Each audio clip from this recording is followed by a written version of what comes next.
No tariff sounds like a great thing for consumers, cheaper imports, lower prices.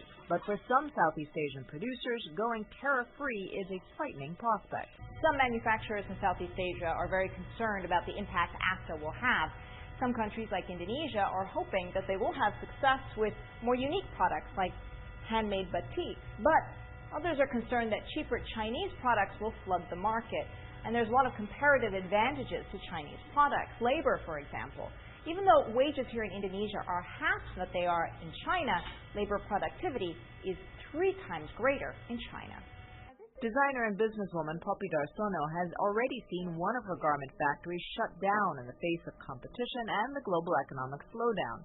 Now she is focusing on Indonesian batik, traditional hand-dyed textiles, a product that she hopes can't be reproduced in China.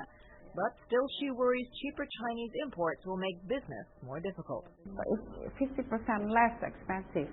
So for the people who are poor, they don't care whether it's made in Indonesia or it's made China. They want to have a cheaper product because they cannot afford to buy.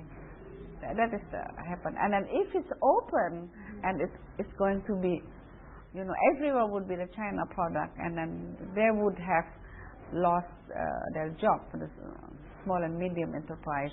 And then maybe in the future you will see a lot of people are working outside of Indonesia. As head of Indonesia's Garment Association, she is now pushing for AFTA to be delayed in her industry until businesses are ready to compete. The Indonesian government is considering seeking a possible delay.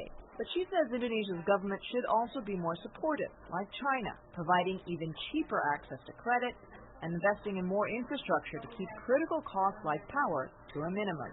If not, she says, Indonesia's garment producers will have a tough time competing. Atika Schubert, CNN, Jakarta.